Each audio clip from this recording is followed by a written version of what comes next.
سورہ نساء آیت نمبر 43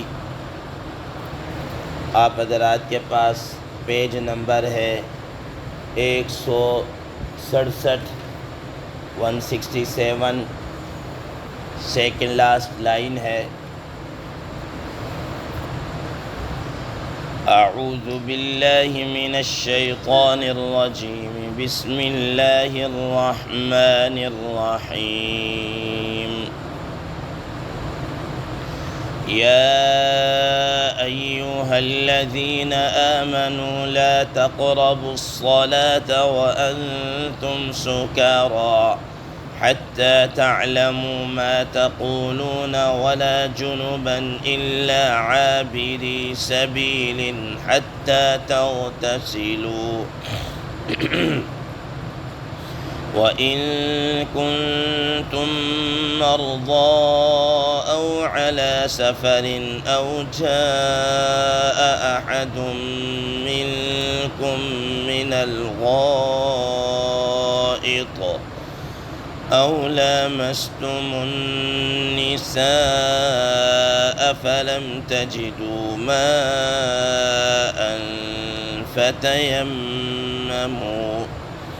فتيمموا صعيدا طيبا فامسحوا بوجوهكم وأيديكم إن الله كان عفوا غفورا صدق الله العظيم اللهم صل على محمد النبي الأمي وعلى آله وسلم تسلیما کثیرا کثیرا۔ محترم سامعین کرام، اس آیت مبارکہ کا ترجمہ اللہ تبارک و تعالی ارشاد فرماتے ہیں، یا ایہا الذین آمنوا، اے ایمان والو، لا تقربوا الصلاة وانتم سکارى، تم نشے کی حالت میں نماز کے قریب مت جاؤ، حتی تعلموا ما تقولون، یہاں تک کہ تم سمجھنے لگو جو تم کہہ رہے ہو، ولا جنوبا، اور اسی طریقے سے یہ جنابت کی حالت میں بھی نماز کے قریب مت جاؤ، الا عابری سبیل،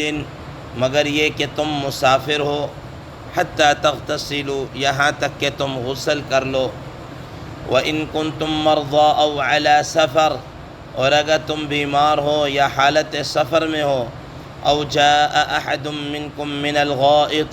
یا تم میں سے کوئی شخص قضاء حاجت سے واپس آئے، أَوْ لَامَسْتُمُ النِّسَاءَ، یا تم نے عورتوں کو چھوا ہو یعنی ان سے جماع کیا ہو، فَلَمْ تَجِدُوا مَاءً، تو تم پانی کو نہ پاؤ، فَتَيَمَّمُوا صَعِيدًا طَيِّبًا، تو تم تیمم کرو پاک مٹی سے، فَامْسَحُوا بِوُجُوهِكُمْ وَأَيْدِيكُمْ، تم مل لو اپنے چہروں کو اور اپنے ہاتھوں کو، إِنَّ اللَّهَ كَانَ عَفُوًّا غَفُورًا، بے شک اللہ تبارک و تعالی بڑے معاف کرنے والے ہیں، بڑے بخشنے والے ہیں۔ محترم سامعین کرام، جیسا کہ ما قبل کی آیات کے اندر یہ بات گزری کہ اللہ تبارک و تعالی نے وَاعْبُدُوا اللَّهَ وَلَا تُشْرِكُوا بِهِ شَيْئًا کے اندر اپنی عبادت کا حکم دیا اور اپنے ساتھ کسی کو شریک نہ ٹھہرانے کا حکم دیا ہے۔ تو اب جب اس کا عبادت کا حکم ہے تو عبادت کے اندر اہم ترین جو عبادت ہے وہ نماز ہے، تو اسی نماز کے متعلق اس آیت مبارکہ کے اندر تذکرہ کیا جا رہا ہے۔ اور دوسرا ربط حضرات مفسرین کرام رحمہ اللہ ایک اور بھی بیان فرماتے ہیں جیسا کہ کل کے درس کے اندر یا ایک بات آپ حضرات کے سامنے یہ آئی کہ کفار قیامت کے دن یہ کہیں گے کہ لو تسوا بہم الارض، کہ کاش کہ ہم مٹی کے اندر برابر کر دیے جاتے یا ہم مٹی ہو جاتے، تو اللہ تبارک و تعالیٰ نے آج اسی آیت مبارکہ کے اندر اسی مٹی سے پاکی کا حکم اس کو بیان کیا ہے۔ یوں اس طریقے سے ما قبل کے ساتھ اس کا تعلق اور ربط پیدا ہو جاتا ہے۔ محترم سامعین کرام، اس آیت مبارکہ کے شان نزول کے متعلق حضرات مفسرین کرام رحمہ اللہ فرماتے ہیں کہ ایک مرتبہ سیدنا حضرت عبد الرحمن بن عوف رضی اللہ تعالی عنہ بڑے مشہور صحابی ہیں، انہوں نے اپنے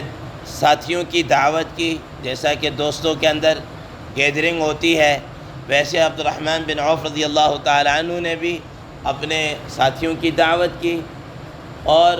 دعوت جو ہے مدینہ منورہ میں ہی مسجد نبوی سے کچھ فاصلے پر آگے جو ان کا جہاں گھر ہوگا، جہاں محلہ، وہاں پر دعوت کی۔ اور یہ تقریباً عصر کے بعد کا وقت، عصر کے بعد کا ٹائم ہے،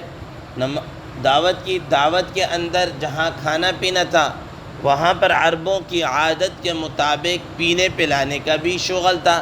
یعنی کہ شراب بھی پیش کی گئی، اور اس وقت تک شراب کی حرمت ابھی تک نہیں آئی تھی۔ شراب کے متعلق یہ حکم تو آ چکا تھا کہ یسألونک عن الخمر والمیسر قل فیہما اثم کبیر ومنافع للناس، کہ یہ آپ سے جوئے اور شراب کے متعلق سوال کرتے ہیں تو آپ کہہ دیجئے کہ اس میں قل فیہما اثم کبیر، کہ اس میں بڑا گناہ بھی ہے لیکن بہت سارے فوائد بھی ہیں، ومنافع للناس، لوگوں کے لیے فوائد بھی ہیں۔ واضح انداز میں اس کی حرمت نہیں آئی۔ تو اسی وجہ سے حضرات صحابہ کرام یا کچھ اور لوگ عرب کی، چونکہ یہ گھٹی کے اندر یہ چیز پڑی ہوئی تھی تو انہوں نے اس موقع پر کیا ہے شراب پی لی۔ اب جب شراب پی تو شراب پینے کے بعد اب کھانا شانا ختم ہو گیا، نماز کا ٹائم، مغرب کی نماز کا ٹائم۔ اب اس نماز کے لیے حضرت علی رضی اللہ تعالی عنہ کو امامت کے لیے کھڑا کر دیا گیا کہ آپ نماز پڑھائیں۔ اب جب انہوں نے نماز پڑھانا شروع کی، تلاوت شروع کی، قل یا ایھا الکافرون لا اعبد ما تعبدون، کہ اس صورت کو شروع کیا تو بجائے لا اعبد ما تعبدون کے انہوں نے اعبد ما تعبدون پڑھ لیا۔ اور بعض روایات میں یہ لفظ بھی آتے ہیں، اگرچہ زیادہ مشہور یہی روایت ہے لیکن کچھ روایت میں یہ بھی آتا ہے نحن نعبد ما تعبدون، ٹھیک ہے، یہ الفاظ ہے۔ اب ظاہر ہے دونوں کا معنی بڑا فرق ہے۔ قل یا ایھا الکافرون لا اعبد ما تعبدون کا معنی ہے اے کافرو، آپ صلی اللہ علیہ وسلم کہہ دیجئے اے کافرو، میں تمہارے معبودوں کی عبادت نہیں کر سکتا، نہ کروں گا نہ کر سکتا ہوں، ٹھیک ہے، نہیں عبادت کروں گا۔ اور اعبد ما تعبدون کا معنی یہ ہو جاتا ہے کہ میں انہی کی عبادت کرتا ہوں یا کروں گا جن کی تم عبادت کرتے ہو، یعنی تم بھی بتوں کو پوجتے ہو تو میں بھی انہی بتوں کو عبادت کروں گا، یا اس سے معنی کچھ کا کچھ ہو جاتا ہے۔ اب ظاہر ہے وہ اس وقت نشے کی کیفیت، اور اس نشے کے اندر جب نماز پڑھانا شروع کی تو لفظ کچھ کا کچھ نکل گیا، معنی الٹ ہی ہو گیا۔ تو اس پر قرآن مجید کی آیت مبارکہ نازل ہوئی جس میں اللہ تبارک و تعالی نے یہ منع کر دیا کہ نشے کی حالت کے اندر تم نے نماز نہیں پڑھنی، اس حالت کے اندر نماز کے قریب مت جانا۔ محترم سامعین کرام، آپ حضرات کے علم میں ہے کہ عرب کے اس معاشرے کے اندر شراب ایک عام چیز تھی، گھٹی کے اندر پڑی ہوئی تھی۔ اب ظاہر ہے کہ جتنی بڑی بیماری ہو اس کو دور کرنے کے لیے اتنی ہی محنت کی ضرورت ہوتی ہے، اور یہ ایسا نہیں ہے کہ ایک ہی لمحے کے اندر چھوٹ جائے یا ایک ہی دن کے اندر چھوٹ جائے، ٹھیک ہے نا، تدریجاً اس کے اوپر کیا ہے محنت کی جاتی ہے، اور تدریجاً اس کو کیا کیا جاتا ہے، چھوڑا جاتا ہے۔ چنانچہ قرآن مجید کا یہ اسلوب کہ پہلے شراب کے متعلق تھوڑی سی بات کر دے کہ یہ کوئی اتنی فائدے کی چیز نہیں ہے، پھر دوبارہ جناب اس آیت میں نماز سے کیا کر دیا، منع کر دیا، کچھ لوگ اس سے بھی تو تدریجاً اس کے احکامات آئے۔ پھر آگے چل کر سورہ مائدہ 7ویں پارے کے اندر اس شراب کے متعلق دو ٹوک انداز میں آ گیا، انما الخمر والمیسر والانصاب والازلام رجس من عمل الشیطان، کہ یہ شراب، یہ جوا، یہ ساری چیزیں کیا ہے، یہ بالکل رجسن، یہ ناپاک ہیں، پلید ہے، اس کے قریب ہی مت جاؤ، بالکل اس سے اپنے آپ کو کیا کر لو، بچا لو۔ تب جا کے شراب کی حرمت کا دو ٹوک الفاظ میں حکم آیا۔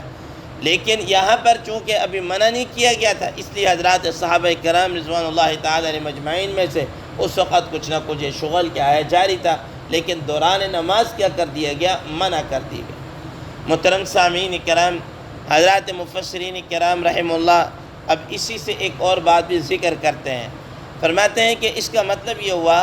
کہ جب حالت نشے کے اندر نماز سے منع کر دیا گیا، ظاہر نشے کی حالت میں ہوگا انسان پتہ نہیں کیا الفاظ منہ سے نکل رہے ہوں، کیا پڑھ رہا ہو، تو اسی وجہ سے فرمایا کہ ایسی گہری نیند انسان کو اگر آ رہی ہو تو اس وقت بھی نبی صلی اللہ تعالیٰ علیہ وسلم نے نماز پڑھنے سے منع کیا۔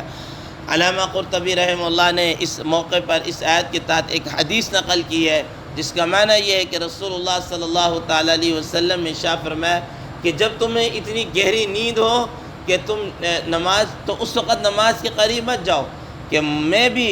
ممکن ہے کہ تم اس وقت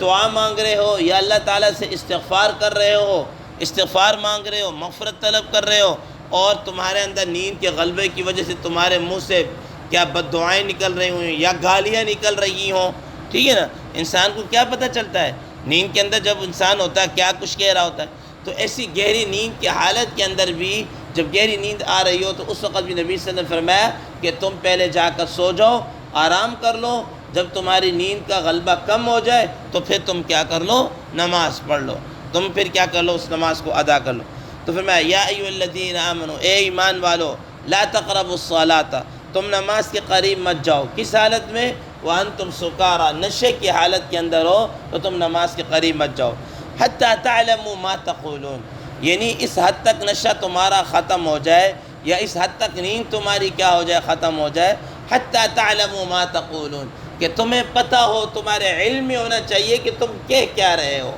تمہیں پتہ ہونا چاہیے تم پڑھ کیا رہے ہو، تم اللہ تعالیٰ سے جو مناجات کر رہے ہو کیا کر رہے ہو، تمہیں اس کا علم ہونا چاہیے۔ محترم سامعین کرام، یہیں سے حضرات علماء کرام رحمہ اللہ ایک بات نقل فرماتے ہیں کہ اس سے یہ محسوس ہوا، اس سے یہ معلوم ہوا کہ انسان جب نماز کے اندر پڑھ رہا تو کم از کم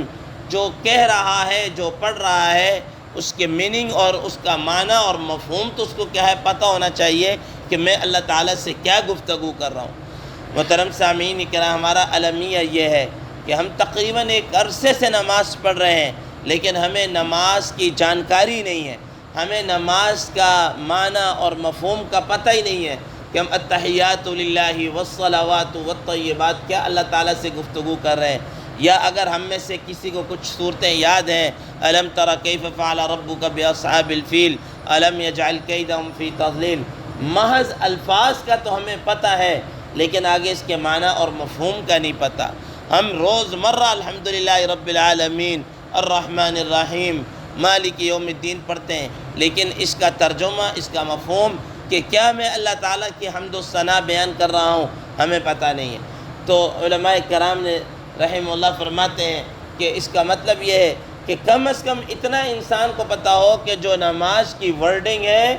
یا جو اس کے اندر آپ سوچتے پڑھیں، کم از کم اس حد تک اس کا ترجمہ آپ کو آ جانا چاہیے۔ اگرچہ حضرات علماء کرام، مفسرین، محدثین، فقہاء کرام رحمہ اللہ یہ بات لکھتے ہیں کہ اگر اس کا معنی نہیں آتا نماز بہرحال پھر بھی ہو جائے گی، لیکن کم از کم انسان کو پتہ ہونا چاہیے کہ میں اللہ تعالیٰ سے کیا مناجات کر رہا ہوں۔ تو اسی فرمایا کہ یا ایھا الذین آمنوا لا تقربوا الصلاۃ، کہ تم نے نشے کی حالت میں نماز کے اندر نہیں جانا،